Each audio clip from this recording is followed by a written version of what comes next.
Wilhelm, if you hold that chain and someone still says no to you, are you going to release it?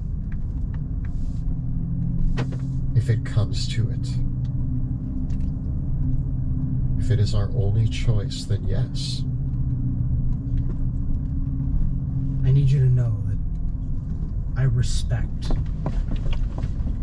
the drive that you have to negotiate, to make peace, and to do the right thing.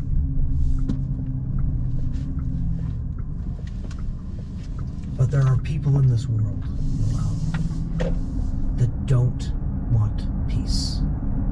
There are people in this world. Good morning. That It is now Thursday. Thursday or morning. don't want to respect you.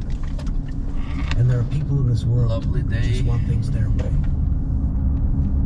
And they're not going to I'm still listening to the Dungeon Dudes podcast. necessarily want the same things that you want. Dungeons of You're going to Drakkenheim, have to decide Season 3. if you walk away or if you crush them. We have 3 months to unite a nation. Rule number 71, the price for peace is paid in blood. Do not forget who must pay the bill. I'm quite sure I As we finished this tour episode around yesterday. Westar, and So we I will will try skip to 26. negotiate.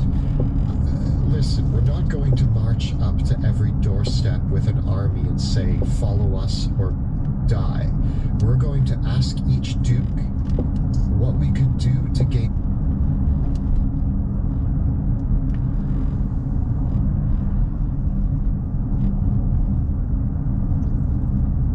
Hi, I'm Richard Carter. You may have seen me on TV talking about the world's #1 expandable garden hose. Well, the brand new Pocket Hose Copperhead with Pocket Pivot is here, and it's a total game changer. Old-fashioned hoses get kinks and greases in the spigot, but the Copperhead's Pocket Pivot swivels 360 degrees for full water flow and freedom to water with ease all around your home. When you're all done, this rust-proof anti-burst hose shrinks back down to pocket size for effortless handling and tiny storage. Plus, your super light and ultra-durable Pocket Hose Copperhead is backed with a 10-year warranty. What could be better than that? I'll tell you what, an exciting radio-exclusive offer just for you. For a limited time, you can get a free Pocket Pivot and their 10-pattern sprayer with the purchase of any size Copperhead hose. Just text WATER to 64,000. That's WATER to 64,000 for 2 free gifts with purchase. WATER to 64,000. By texting 64,000, you will receive recurring automated marketing messages from Pocket Hose. Message generates via apply no purchase for The fuck is this commercial? terms. Good evening and welcome to Drakkenheim. This is the Dungeon Dudes weekly 5th edition actual play campaign. My name is Monty Martin, running our game as Game Master. And I'm Kellen Baldwin, playing Sebastian Crow, the Elf Shadow Sorcerer. We're joined today by our good friends. Jill Denitis playing Bayo Sendia, the Tabaxi, Gloomstalker, Ranger Rogue. And Joe Gordon playing Pluto Jackson, the Human Bandmaster. Thank you for joining us once again.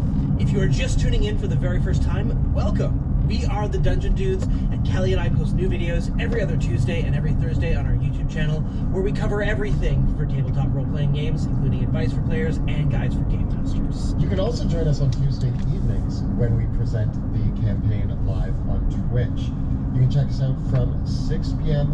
to 9 p.m. Eastern Time at twitch.tv/dungeon_dudes. You can also watch the video episodes of the show on YouTube, which are out on Friday, or check us out as an audio podcast as well. And for those of you who have been watching for some time already, you might notice a bit of a shift in how the show looks and feels as of this episode. We are back in the basement, and it feels so good. Yeah. And with this change, of course, there have been some changes to our technical setup. So with that, we would really appreciate your feedback on how everything is looking, feeling, sounding, what you think about the new style of how we're putting the show together. Tell us about that all in the comments or the chat below. We would love to hear that as we get used to doing this once again, because we haven't been here for over a year. I don't know who these people are. Yeah. Oh, but I am so thrilled to be back. So I think with that, no further ado is necessary.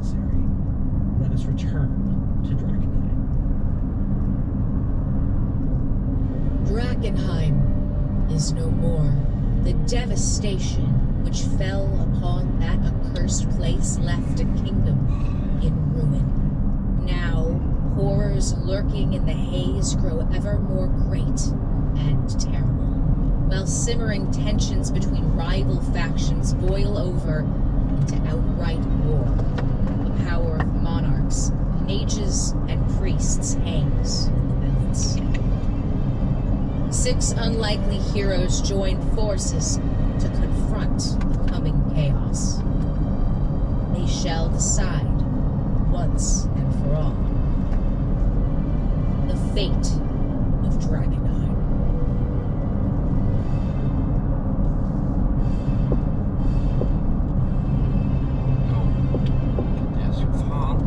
I hate these touch buttons on the... Welcome back to the fate of Drakkenheim. When last we left our heroes, they had just completed the great Gasconade in the great city of Liberia, where, having been victorious in their duel against the Knights of the Silver Order, now they set upon a new task. With the negotiations with the Illyrians well underway, the final point going forward seems to be that Wilhelm has 3 months to get the House of Westmore back in order and all the nobles back in line, so that the Lord Regent, Polonius Reed of Illyria, will guarantee the support on the terms that we want. So with that, our heroes depart and return back to Westmore. A journey of a little over a week, so it's already taken some time out of cut some time away from those 3 months to head first to meet one of the dukes that you had some line engagements with recently, but this was personal events. And so over the course of several days, you whole train, both with Wilhelm, Sebastian, Veo, Lugo, Rudy, and Brad, everyone together, making the journey back from Liberia into the heartlands of Westmore, passing along the edges of the Octoball Forest and journeying on roads that you have taken many times before. It is worth noting that along these routes, several of the Illyrian soldiers that were marching in Westmore were still along this route. And so as you do so, you pass by their camps and fortifications that had been set up. But it is an uneasy peace, but a peace nonetheless as you pass. During this time, I would like to let you know that with all the experiences that you have had. So, tell us about what Veo, Sebastian, and Pluto have gained from 14th level. Okay. So Veo has received an extra level rogue, so we've gone up and received a feature called magical ambush. So if you're a hidden for your creature when you cast a spell on it, the creature has disadvantage on any saving throw made against the spell this turn. So we've adjusted some of her spells. We've taken away one and brought in Hold Person as a potential use with that. Hold Person. So that will be exciting. And also received one more dice. Rogue dice. Oh, sneak attack. Sneak attack dice, that's Nice. it. So one more sneak attack dice, which is exciting. Damage. More damage for Veo. And that's what we needed. Vale wasn't doing enough damage. Yeah, we found that very... Here. So we're throwing her a bone. Anything else? No? Cool. So Sebastian's been practicing, obviously he's been using magic to teleport for some time now. He had Thunderstep, he's used his abilities to channel in on his abilities to teleport, and he's trying to become better at it. That's his area of study at the moment. So he's gained 2 things. He's gained an ability called Shadow Walk. So now he doesn't even need to use a spell slot. As long as he is in dim light or darkness as a bonus action, He can magically teleport up to 120 feet to another area that is occupied by dim light or darkness. So he's going to be jumping through shadows a lot. On top of that, Sebastian is trying to give up some of his older habits and make room for new improvements. One of his old habits was burning bridges with paladins. Burning courtyards of paladins? Burning bridges with paladins on them? Burning bridges with paladins on them. So he's gotten rid of Wall of Fire, no longer suits him, and he has gained the 7th level spell, Teleport. Again, honing in on his ability to move through time and space. I believe that Sebastian believes that teleport will be crucial in the upcoming events. How many teleportation abilities and spells does Sebastian have now? I still have Thunderstep. Do I have Dimension Door? I don't think I do. So really it's Thunderstep, Shadow Step, or whatever that ability is called. Oh, do I? Oh, I have Dimension Door. Okay. So I have Thunderstep, Dimension Door, Shadow Step, and Teleport. I also have Vortex Warp. So, Teleportation of any size. Sebastian's moved away from fire as he's gained more knowledge and he's moved into the world of Transportation. Yeah.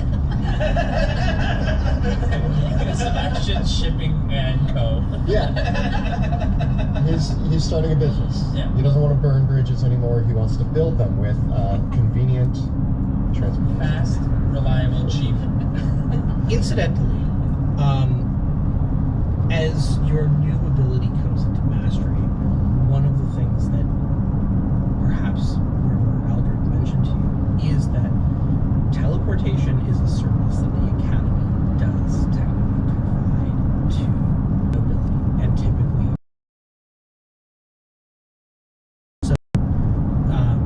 Eldrick himself is like, good that you finally mastered that spell. It will be very needed if all this business around the king. It wasn't my first choice, but I mean, I guess I'm kind of back in school again, so they made me learn it. So you're a school bus? you have to try. Wait, what's the? It's like I hated school, but now I drive the school bus. Who's in charge now? Yes, thank you, Pluto. I'm now essentially a school bus. And you're driving her nobility, and then they're like, come on, Sebastian. You gotta Yeah, get to okay. this by 8 I'm a p.m. limo driver. Thank you. That's way different. Yeah, so yep. Right. And Pluto? Pluto, upon achieving the 14th level, has really honed in on his ability to swing his sword at things he cannot see, and dipped into the fighting initiative feat and taken blind fighting. It is kind of weird when a fighter takes a 14th level fighter takes the fighting initiate. I am but a student once again. Going to school. We're going to school. I can take you there. Come on. Yeah. So, the idea being that Pluto's tired of fighting the invisible enemies, and he always looks like he's fighting his inner demons when he's swinging his sword wildly. But now it has purpose, and it has meaning, and he's hoping to once again conquer the unseen. He has already conquered the seen, but now he wants to conquer the unseen. And I think that's all I get. Nice. All those hit points go up. I don't think this is a proficiency bonus spell. Stop. No. Okay. Do we get a long rest as well? You would have had several, of course, because you have traveled 40%. Yes, I would hope so. Yeah. Yes. So, after several days of travel on the roads of the southern stretches of Westmere, you swing back to approach Geldstadt. And the city of Geldstadt is one of the cultural gems of Westmere. And as you approach the city in the evening, the twinkling orange red street lamps that line the cobblestone roads are already alight in the distance, because Geldstadt is a walled city that it has entirely been built on this large, partially dugout island in the Glitter Wash River, which is the river that drains from the mountains, bringing down rich gold from the mountains. And so Geldstadt got its name from all the gold panning that used to happen on the Glitter Wash River. And so the entire city, as you come up to it, it is kind of this, from above it's this oblong sort of egg-shaped wall that comes around the city. That's Made a lot of storylines around revolving the world they're in. The whole river here has been built up along either sides with gates crossing the river at either end of the city. And then the whole city sort of rises up around from the walls in these very tight cobblestone streets that weave between the townhomes. Many are all decorated with plush curtains for very wealthy folk who live in Geldstadt. And that opulence is on full display as you see the inhabitants of the city sporting the finest fashions, many imported from the barrio, and spreading gossip about the latest about the artists of the city.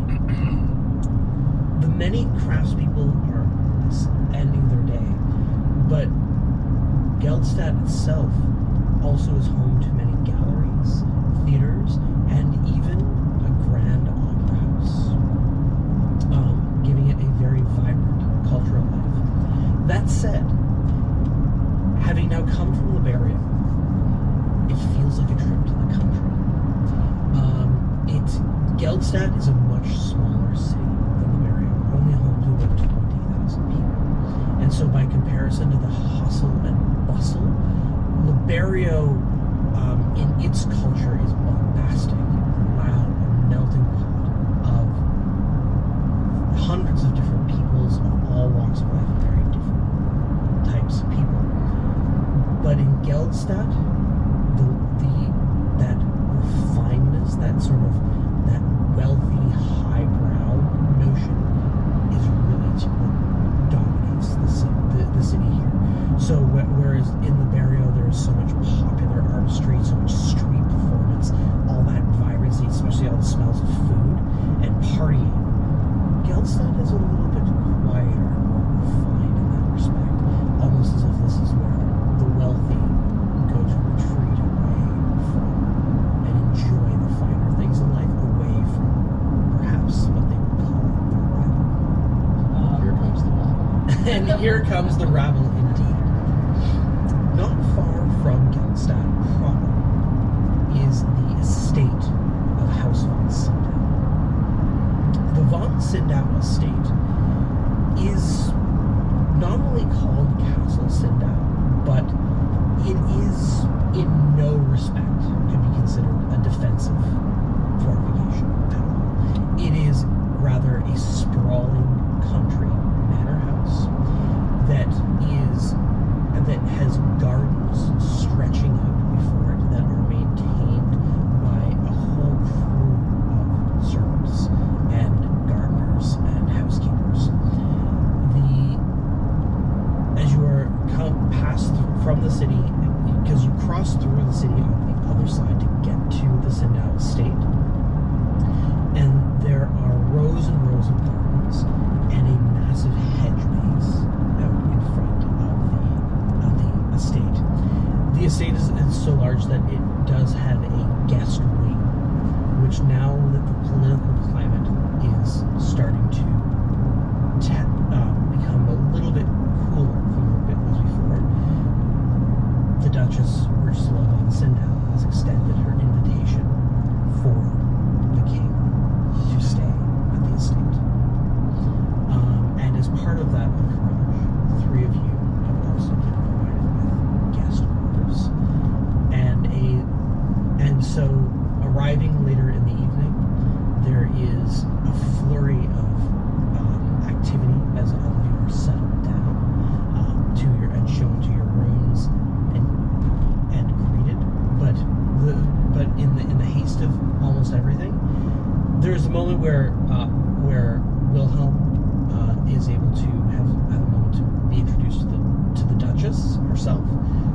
But for Sebastian, Van, Ludo, you're all hurried off to your guest quarters and catch only a slight glimpse of the Duchess herself. As long as that Russian means we're going to dinner faster, we'll meet her later. It seems like a pretty fancy establishment. I bet they're going to hear some nice wine. I'll do it. So, it's nice to just like, you know, like a wagon. You wouldn't take a wagon. What you can imagine is that the group that you travel with is what we would call a train, which is a series of carts and soldiers that are on horseback that are traveling all together in a basically caravan, right? Obviously, it's not transporting goods. Thursday today, Friday tomorrow. As one, but it is gonna be a a caravan short train, essentially. Yeah. Day tomorrow at least. Fields. Did they give us 3 rooms or what? Yeah, because we don't use the other 2 rooms. That's what. So I'm saying. We all go to the. This is our quarters. There's one of those things that after years in Draken, maybe 8 years now, I don't know how long we spent in Draken. It seems like years. Years. But we got so used to sleeping next to each other. For safety, for warmth. There's no other option. Yeah, I can't fall asleep truly Without my screws, my night terrors. that we can smother. So we're not smothering him with a pillow in the night. Is it even, I mean, trip? it's gotten lesser, guys. Am I even It's gotten getting a lesser. long rest? Yeah. The Duchess's steward, a man named Bertolt, as he shows you to your individual rooms, and he sighs with exasperation. He's a rather poorly man himself, more astute to command the von Sydow staff than lift a finger himself. And he says, "Very well, I will have our people move the beds into one room." That's all we're asking. Ever. Should we tell them that we're just going to use one bed, or like? No. How to move the beds. All right. You can put them together. Oh. One big bed. Jump on them. Yes, move the beds into one room. We'll sort it out from there. Thank you, sir. Guys, I'm hoping this place seems fancy enough. Probably take something off my bucket list of things to eat. I'm hoping either something cracked with calamari, or some pastas roasted. Look at these digs. I wonder what they'll have for dinner. Well, I have Do you know almost how hard it arrived is at to get the electric shop, so I'm gonna stop the You can stream. report it. You only need one of the. I mean, one Kraken does feed people for a long time. I will say that. Right? I'm just gonna get an arm. The dinner that you are served